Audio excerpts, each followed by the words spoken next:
Friends എല്ലാം കൂടി വിളിച്ചിരുന്നു. വിവാഹത്തിന്റെ കാര്യം അറിഞ്ഞിട്ടാണോ? അവരെങ്ങനെ അറിയാനാ? വിളിച്ചപ്പോ ഞാൻ പറഞ്ഞു. അപ്പൊ തുടങ്ങി ബഹളം. എത്ര ചുരുക്കി നടത്തിയാലും അവരൊക്കെ വിളിക്കണ്ടേ, അവരും വരുമായിരുന്നല്ലോ എന്ന്. എന്ത് ചെയ്യാനാടോ, നമുക്ക് യോഗമില്ലാണ്ടായി പോയില്ലേ. അവസാനം അവരൊരു കോംപ്രമൈസ് പറഞ്ഞിരിക്കുക. ഒന്നെങ്കിൽ അവരെല്ലാരും ഒരു ദിവസം ഇങ്ങോട്ട് വരും, ഫുൾ ഡേ ഇവിടെ. അല്ലെങ്കിൽ നമ്മൾ അങ്ങോട്ട് ചെല്ലണം. എവിടെയെങ്കിലും ഒരു റിസോർട്ടിൽ ഒന്നിച്ചുകൂടാം. എന്നാ പിന്നെ അവരിങ്ങോട്ട് വരട്ടേടോ. അത് വേണ്ട, നമ്മളെ അങ്ങോട്ട് പോകുന്നാവും നല്ലത്. അതാവുമ്പോ അവരുടെ കൂടെ കുറച്ച് ട്രാവൽ ചെയ്യാം. റിസോർട്ടിലാണെങ്കിൽ വേറെ ആരുടെ ശല്യം ഉണ്ടാവില്ല. ഇവിടെ ആര് ശല്യപ്പെടുത്താനാ? തന്റെ അച്ഛനോ? കമോൺ അരുൺ, അങ്ങനെയാണോ ഞാൻ പറഞ്ഞത്? ഒരു അറ്റ്മോസ്ഫിയർ ഒന്ന് ചേഞ്ച് ആവുമല്ലോ. നമ്മളൊരു ഡേറ്റ് തീരുമാനിച്ചിട്ട് പറഞ്ഞാല് അവരിപ്പൊ തന്നെ പ്ലാനിങ് തുടങ്ങിക്കോളും. ഞാൻ പറഞ്ഞില്ലടോ, മൈഥിലി മാമിന്റെ ലീവ് തീരുന്നവരെ ഞാൻ ഹോസ്പിറ്റലിൽ ഉണ്ടായേ പറ്റൂ. അത് കഴിഞ്ഞിട്ട് നമുക്ക് പ്ലാൻ ചെയ്യാം. അപ്പോഴേക്കും ഈ കല്യാണം കഴിഞ്ഞതിന്റെ ചൂടൊക്കെ പോവും. ആര് പറഞ്ഞു? നമ്മളെന്നും പുതുമോടികളായിട്ടിരുന്നാ പോരെ. മൈഥിലി മാമിന്റെ ലീവ് തീരുമ്പോ വേറെന്തെങ്കിലും കമ്മിറ്റ്മെന്റ് വരുവാറുണ്ട്. വന്നാൽ അത് ചെയ്യണം, അത് അത്യാവശ്യമല്ലേ.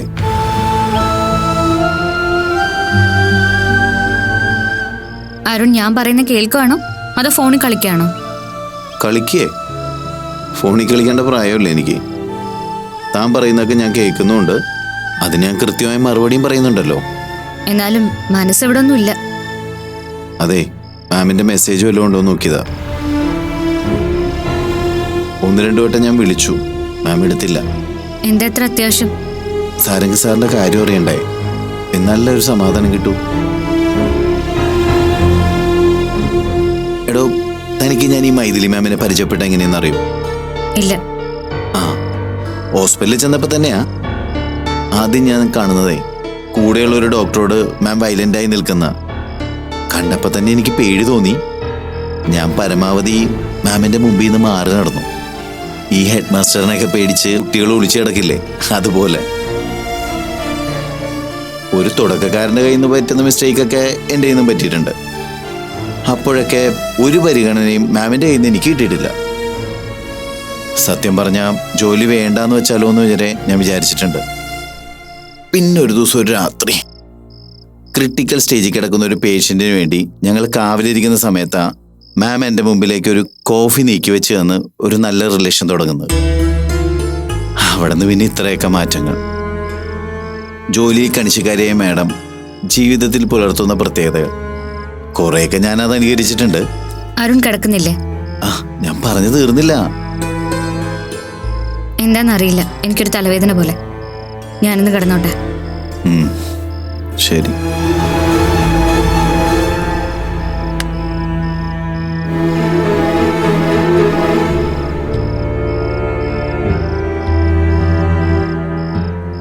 ഡോ, പിൽസ് എന്തെങ്കിലും വേണോ? വേണ്ട അരുണ, ലൈറ്റ് അണച്ചാ മതി, ഞാൻ ഉറങ്ങിക്കോട്ടെ. ആയിക്കോട്ടെ. എടോ, പിന്നെ ഒരു ദിവസം മാം. അരുൺ പ്ലീസ്. ഓക്കെ.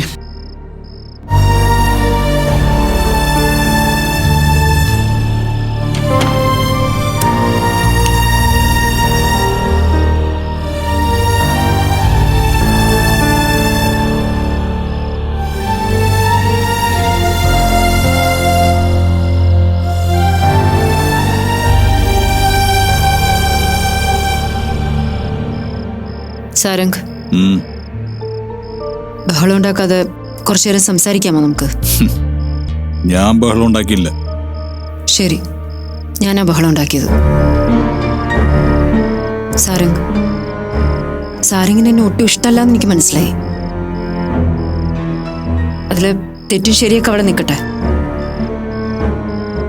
എന്നെ സാരംഗിനെ എങ്ങനെ വേണമെങ്കിലും നാണം കെടുത്താം, തോൽപ്പിക്കാം. പക്ഷെ മക്കളെ ഉപയോഗിച്ച് എന്നെ ഇല്ലാതാക്കരുത്. അതിന്റെ സങ്കടം എത്ര ജന്മം കഴിഞ്ഞാലും എനിക്ക് മാറില്ല. മക്കളെ ഇത്രയും സ്നേഹിക്കുന്നുണ്ടെങ്കിൽ അവരുടെ കൊച്ചു കൊച്ചു ആഗ്രഹങ്ങൾ സാധിച്ചു കൊടുത്താൽ എന്താ കുഴപ്പം? സാരംഗ് പറഞ്ഞത് ചെറിയ കാര്യം പോലെ തോന്നും, പക്ഷെ അതിന്റെ ഗൗരവം എത്ര വലുതാന്ന് സാരംഗിന്റെ ഉള്ളിൽ തന്നെയുണ്ട്. പക്ഷെ സാരംഗ് അത് സമ്മതിച്ചു തരില്ല. ശരി, എന്റെ വാശി ഞാൻ കളയാം. സാരംഗിനോട് മറുത്തൊന്നും പറയാതിരിക്കാം. പക്ഷെ ഇത് ഞാൻ കാല് പിടിച്ച് പറയാം. യാമി മോളെ പറഞ്ഞയക്കരുത്. എനിക്കൊന്നും സ്വസ്ഥമായിട്ട് ഇവിടെ ഇരിക്കാൻ പറ്റില്ല, ഒന്നും ഉറങ്ങാൻ പറ്റില്ല. ഇത്തരം ചീപ്പ് സെന്റിമെന്റ്സിന്റെ കാലമൊക്കെ കഴിഞ്ഞില്ലേ? ചീപ്പ് സെന്റിമെന്റ്സ്? അമ്മ മകളെ കുറിച്ച് ഓർത്ത് വിഷമിച്ച അങ്ങനെയാണോ വിളിക്കുക? ഞാൻ അവളുടെ ഭാവിയെ കുറിച്ച് ചിന്തിച്ച ഈ പേരാണോ പറയുക? ഒന്നുകിൽ സാരംഗിന്റെ പുതിയ ലോകത്തിന് ഞാൻ ഒട്ടും സ്യൂട്ടല്ല, അല്ലെങ്കിൽ എനിക്കെന്തോ തകരാറുണ്ട്. അത് സ്വയം പരിശോധിക്കുന്നതല്ലേ നല്ലത്. ശരിയാണ്. ഈ കാലത്ത് നിലനിൽക്കണമെങ്കിൽ സാരംഗിനെ പോലെ ചിന്തിക്കണം, മായാ മഹേശ്വരിയെ പോലെ ചിന്തിക്കണം, അല്ലേ? സാരംഗ്, ഇതിനേക്കാളും താഴ്ന്ന് എനിക്ക് പറയാൻ അറിയില്ല. എന്റെ മോളെ നോക്കൂ മൈഥിലി, രാത്രി ഒരുപാട് സമയമായി. എന്നെ സംബന്ധിച്ചിടത്തോളം ഞാൻ തീരുമാനിച്ചൊരു കാര്യത്തിനെതിരെ നിന്നാൽ എന്റെ ശബ്ദം ഉയരും. അതിനി രാത്രിയാണോ പകലാണോന്നൊന്നും ഞാൻ നോക്കില്ല. ശരി, അയൽവക്കക്കാരെ കാണിക്കാനുള്ള അന്തസ് ഞാൻ കീപ്പ് ചെയ്യണമല്ലോ. പക്ഷെ സാരംഗ്, ഈ വാശിക്കിടയിൽ ഒരല്പം സമയം കിട്ടുമെങ്കിൽ യാമിയെ സ്വന്തം മോളുടെ സ്ഥാനത്ത് നിർത്തി ഒന്ന് ചിന്തിച്ചു നോക്ക്. അല്ലാതെ വൈരാഗ്യം തീർക്കാനുള്ള ഉപകരണമായിട്ട് അവളുടെ സ്ഥാനം മാറിപ്പോരുത്. ബാക്കി നാളെ പറയാം നമുക്ക്. ഇക്കാര്യത്തിൽ എനിക്ക് കൂടുതലൊന്നും പറയാനില്ല.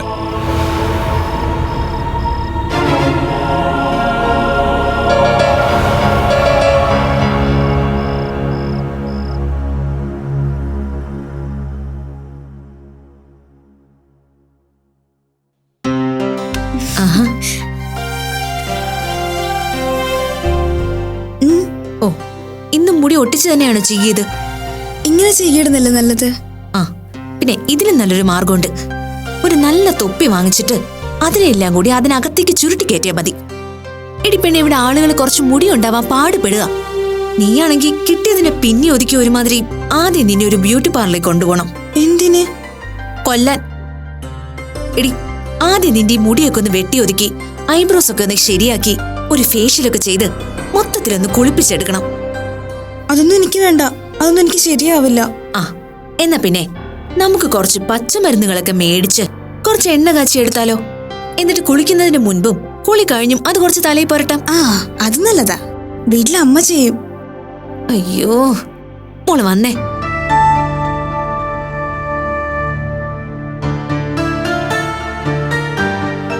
ആ, റെഡി ആയില്ലേ? ആ, എന്നാ പോവാം. ചേച്ചി ഇവിടെ വാ, നിങ്ങൾക്ക് ഒന്നിച്ചിങ്ങ് തിരിച്ചു വരാമല്ലോ. അത് എന്റെ കൂടെ ഒറ്റയ്ക്ക് വരാൻ പേടിയുണ്ടോ? അയ്യോ, അതല്ല, എല്ലാരും കൂടെ ഒന്നിച്ചായിരിക്കുമ്പോ രസമല്ലേ. ആ, തൽക്കാലം ഇപ്പൊ അങ്ങനെ രസിക്കണ്ട. ഏട്ടൻ്റെ കൂടെ പോയാ മതി. എനിക്കൊരുപാട് ജോലിയുണ്ട്. എന്നാ പോട്ടേടോ. ഏട്ടനാ ചെക്കന്മാരുടെ അടുത്ത് പ്രശ്നം ഉണ്ടാക്കൂ. ആ, ഇങ്ങനെയാണെങ്കിൽ പ്രശ്നം ഉണ്ടാക്കാൻ സാധ്യതയുണ്ട്. രഞ്ജിത്തല്ല ഞാൻ.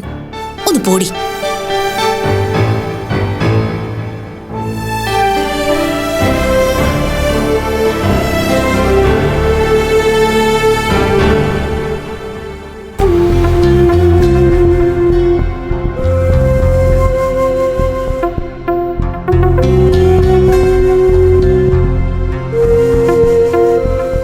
ചേച്ചി ആന്റിയുടെ കൂടെ പോകുന്നുണ്ടോ?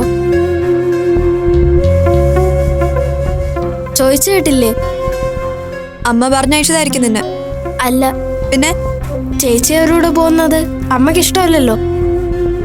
ഇത്രയും ദിവസം അമ്മയുടെ അടുത്ത് നിന്ന് മാറിയുന്ന അമ്മയ്ക്ക് സങ്കടാവില്ലേ? സങ്കടമൊക്കെ അമ്മ വെറുതെ കാണിക്കുന്നതാടാ. ഒട്ടുമില്ല.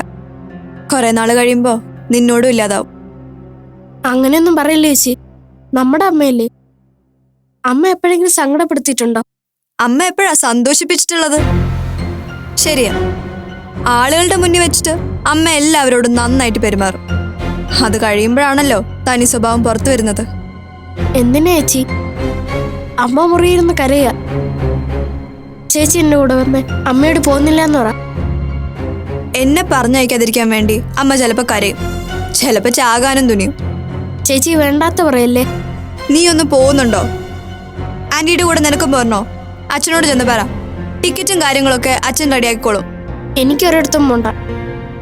അമ്മയ്ക്ക് ഇഷ്ടമല്ലാത്ത ഒരു കാര്യവും ഞാനും ചെയ്യില്ല. എന്നാ നീ പോയി അമ്മയുടെ കൂടെ ഇരുന്നോ. എപ്പോഴും നീ ഇങ്ങനെ തന്നെ പറയണം കേട്ടോ. ഞാൻ ഇങ്ങനെ തന്നെ പറയും. ചേച്ചിയെ പോലെ പറയാൻ എനിക്ക് പറ്റില്ല. എന്നെ ഈ ലോകത്ത് ഏറ്റവും സ്നേഹിക്കുന്നത് അമ്മയാ. അമ്മ എനിക്ക് അത്ര ഇഷ്ടമാ. എനിക്ക് അത്രയും തന്നെ അച്ഛനെ ഇഷ്ടാ. അച്ഛൻ പറയുന്നതേ ഞാൻ കേൾക്കൂ. ചേച്ചി പ്ലീസ്. ഒന്ന് പോകുന്നുണ്ടോ നീ?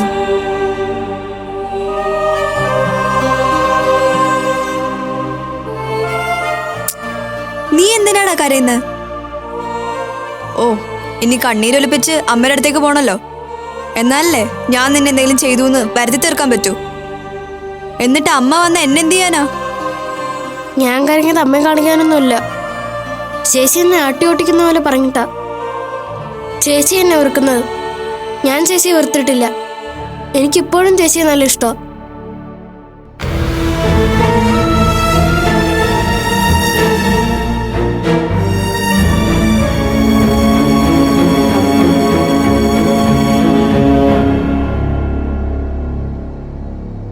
യാമിമോൾ ഇപ്പൊ എന്നെ വിളിച്ചിരുന്നു. അവള് വല്ലാത്ത നിരാശയിലാണല്ലോ സാരംഗ്. അവളെ പറഞ്ഞിട്ട് കാര്യമില്ല. സ്വന്തം അച്ഛനിൽ ഒരു ഹീറോയെ കാണാൻ അവൾ ആഗ്രഹിച്ചത്. പക്ഷേ നിങ്ങൾക്കൊരു നല്ല വില്ലൻ പോലും ആവാൻ പറ്റുന്നില്ല. ഒരു കോമാളിയായി മാറുകയും ചെയ്തു. മായ, അരുണിനും സ്നേഹിക്കും സാരംഗ് കൊടുത്ത ട്രീറ്റ്. അതിപ്പോ ഒരു ഉത്തരം കിട്ടാത്ത ചോദ്യമാണ് യാമിയുടെ മനസ്സിൽ. അത് സാരംഗ് എങ്ങനെ ക്ലിയർ ചെയ്യും? അവൾ എന്നോട് ചോദിച്ചത്, അച്ഛനമ്മയെ ഇത്രയും പേടിക്കുന്നുണ്ടെങ്കിൽ ഞാൻ ഈ ചെയ്തു കൂട്ടുന്നതൊക്കെ വെറുതെ ആവില്ലേ ആന്റിന്നാ. അത് ഞാൻ മോളെ പറഞ്ഞ് മനസ്സിലാക്കിക്കോളാം. നോക്ക് സാരംഗ്, ഒരു കാര്യം ഞാൻ പറയാം. മൈഥിലിയെ കുറിച്ച് വളരെ വ്യക്തമായി കിട്ടിയ ഒരു അറിവാണ് അവള് മൈഥിലിയെ വെറുക്കാൻ കാരണം. സാരംഗിന്റെ വാക്കുകൾക്ക് വ്യക്തമായൊരു ഉറപ്പില്ലെങ്കിൽ അവള് സാരംഗിനെയും വെറുക്കും. നോ, എന്റെ മോൾ എന്നെ വെറുക്കില്ല. അവളുടെ ഒരു കാര്യങ്ങൾക്കും വിലക്ക് വീഴില്ല. എന്നോടൊപ്പം ഉള്ള യാത്രയ്ക്കോ? മൈഥിലി നിർബന്ധം പിടിക്കല്ലേ അങ്ങനെ ഒരു യാത്ര നടക്കില്ലാന്ന്. അതെങ്ങനെ ക്ലിയർ ചെയ്യും? എന്നോടൊപ്പം യാമി അയക്കില്ലാന്ന് സാരംഗ് തീരുമാനിച്ചാൽ എനിക്കതൊരു സാധാരണ കാര്യം മാത്രമാണ്. പക്ഷേ അതോടെ യാമിയുടെ മനസ്സിൽ അവളുടെ അച്ഛന്റെ കാര്യം 0 ആണ്. പിന്നെ നിങ്ങളെ അവള് വിശ്വസിക്കില്ല. ഒരു കാലത്തും വിശ്വസിക്കില്ല. യാത്രയ്ക്ക് മുടക്കം വരില്ല. അത് മായ ഉറപ്പിച്ചോളൂ. ഇല്ലെങ്കിൽ കൊള്ളാം. പക്ഷേ ഈ പറഞ്ഞതിനപ്പുറത്തേക്ക് സാഹചര്യങ്ങൾ അങ്ങനെയല്ല മായ, എനിക്കൊന്ന് മാറി ചിന്തിക്കേണ്ടി വന്നു എന്ന് സാരംഗ് പറഞ്ഞാൽ ഐ എം സോറി സാരംഗ്. പിന്നെ ഒരു തരത്തിലും നിങ്ങളെ എനിക്ക് ഉൾക്കൊള്ളാൻ പറ്റില്ല. ഇവിടുന്ന് അങ്ങോട്ട് ജയിക്കാൻ തന്നെ എന്റെ തീരുമാനം. ഇനി എന്റെ മോൾക്ക് എന്നെ കുറിച്ചൊരു മോശം ചിന്ത വരില്ല. I am sure. ഓക്കെ, എന്നാ ഞാൻ പോകാനുള്ള കാര്യങ്ങളൊക്കെ പ്ലാൻ ചെയ്യട്ടെ. സാരംഗ് മൈഥിലിയോടുള്ള യുദ്ധം ജയിക്കാനുള്ള കാര്യങ്ങളും പ്ലാൻ ചെയ്യും.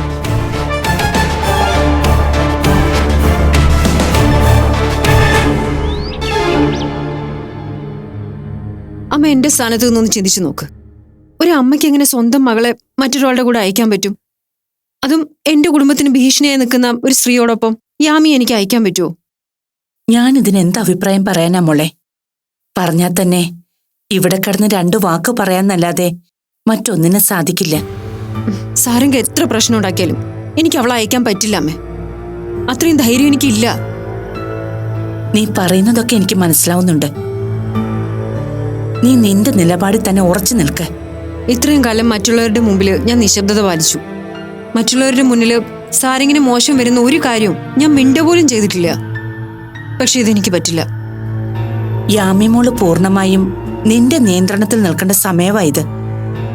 അത് മറന്ന സാരംഗ് പെരുമാറുന്നത്. അവസാനം വലിയൊരു മുറിവുണ്ടായതിനു ശേഷമേ സാരംഗിന് തിരിച്ചറിവുണ്ടാകൂ. ആ കുട്ടിച്ച ഇരിക്കെ.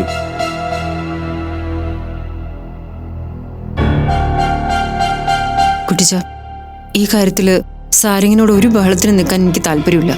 സാരംഗിനോടൊന്ന് സംസാരിക്കണം. സംസാരിക്കണമല്ലോ, നിന്റെ കാര്യമായി പോയില്ലേ? ഒരു കാര്യം കൂടെ, മായാമഹേശ്വരി ഒരു കാരണവശാലും എന്റെ കുടുംബകാര്യത്തിൽ ഇടപെടാൻ പാടില്ല. അതും കൂടെ കുട്ടിച്ചനൊന്ന് പറയണം. ഞാൻ പറഞ്ഞ അവൻ അനുസരിക്കുമെന്ന് എനിക്കറിയില്ല. അല്ലേ ലക്ഷ്മി? ഞാൻ അവനോട് പലതും പറഞ്ഞ് മനസ്സിലാക്കിക്കുന്നതിന് ലക്ഷ്മി സാക്ഷിയാണ്. പക്ഷെ എന്തു പ്രയോജനം? താൻ പറഞ്ഞത് മാത്രമാണ് ശരിയെന്ന് പറഞ്ഞു നടക്കുന്ന ഒരാളെ തിരുത്താൻ പറ്റുമോ മോളെ? കുട്ടിച്ചനൊന്ന് ശ്രമിച്ചു നോക്ക്. അല്ലെങ്കിൽ എനിക്ക് എന്റെ മാർഗം നോക്കേണ്ടി വരും. ഞാൻ സ്വന്തം പോലെ കരുതുന്ന ഒരു കുടുംബം തകരാതിരിക്കാൻ എത്ര ബുദ്ധിമുട്ടാനും കുട്ടിച്ചൻ തയ്യാറാ. നീ നിന്റെ മാർഗങ്ങൾ നോക്കി വെച്ചോ. ഏതാ പ്രയോജനത്തിൽ വരികയെന്ന് പറയാൻ പറ്റില്ലല്ലോ. എന്നാ ഞാൻ ഇറങ്ങട്ടെ കുട്ടിച്ച. എന്താ തിരക്ക്? കുറച്ച് കഴിഞ്ഞിട്ട് പോകാം മോളെ. ഇല്ലമ്മേ, സാരെങ്കില്ലാത്ത നേരത്ത് യാമിയോട് കാര്യമായിട്ടൊന്ന് സംസാരിക്കണം. ചിലപ്പോ അവളുടെ മനസ്സെങ്ങാനും മാറിയാലോ. യാമി മോളെ ഞാനും ഒന്ന് വിളിക്കാം. മോള് ചെല്ല്.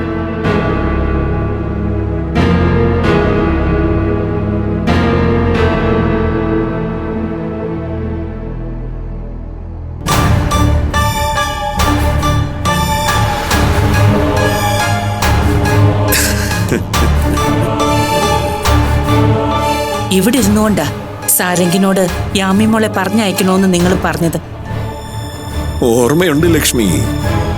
ഞാൻ എന്റെ ലക്ഷ്യം തീരുമാനിച്ചതിന് ശേഷം ഇവിടെ നിന്ന് ഏത് വാക്കു പറഞ്ഞു, എന്ത് പ്രവർത്തിച്ചു എന്നൊക്കെ എനിക്ക് കൃത്യമായിട്ട് ഓർമ്മയുണ്ട്.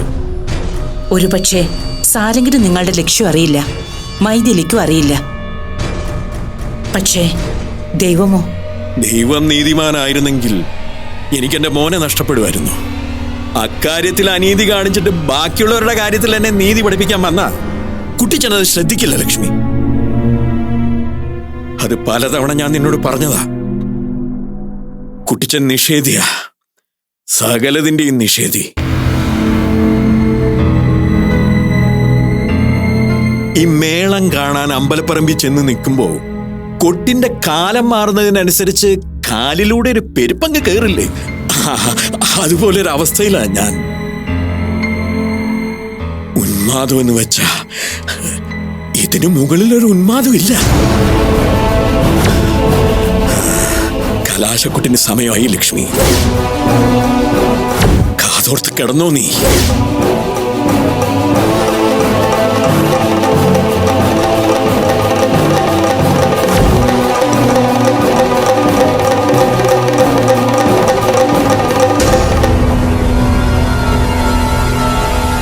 യാമിമോള് പോകുന്ന കാര്യത്തിൽ ഞാൻ ഇടപെടണം, നിന്നെ പറഞ്ഞു മനസ്സിലാക്കണം, തിരുത്തണം എന്നൊക്കെയാ മൈഥിലിയുടെ ആവശ്യം.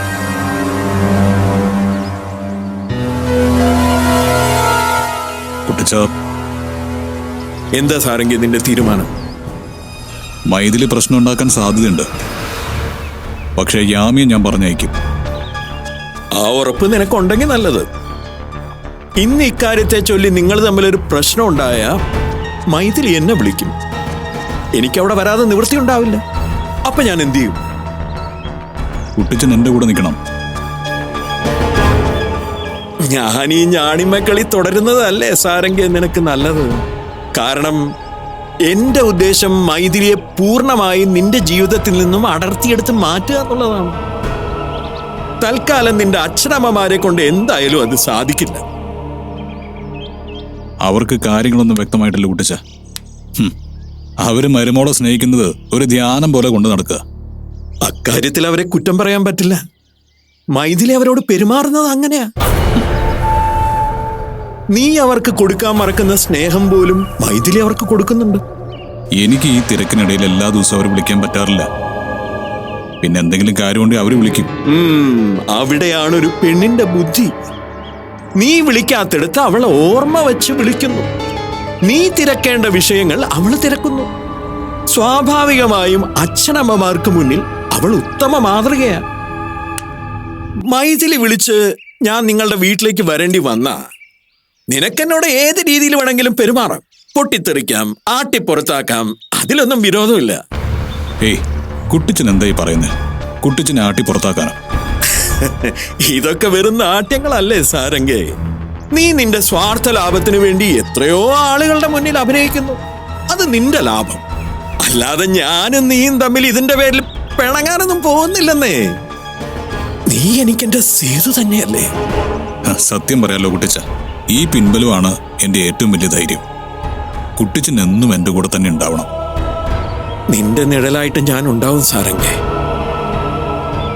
അവസാനം വരെ ഉണ്ടാവും. ഞാൻ കുട്ടിച്ചനെ വീട്ടിൽ കൊണ്ടുവിടാം. വേണ്ട, നിർബന്ധമാണെങ്കിൽ എന്നെ ഒന്ന് ടൗണിൽ വിട്ടേക്ക്. 1-2 കാര്യങ്ങളുണ്ട്. കാറിൽ കുറച്ചു നേരം നിന്റെ കൂടെ യാത്രയും ചെയ്യാം. എനിക്ക് സന്തോഷമുള്ള കാര്യ. സേതു ചെയ്യേണ്ട കാര്യങ്ങള് അല്പമെങ്കിലും എനിക്ക് ചെയ്യാൻ പറ്റുന്നുണ്ടല്ലോ. ജീവിച്ചിരുന്നെങ്കിൽ സേതു ചെയ്യേണ്ട കാര്യങ്ങളാ ഞാനിപ്പോ ചെയ്യുന്നത്. എന്നാ കുട്ടിച്ചൻ വാ. ആ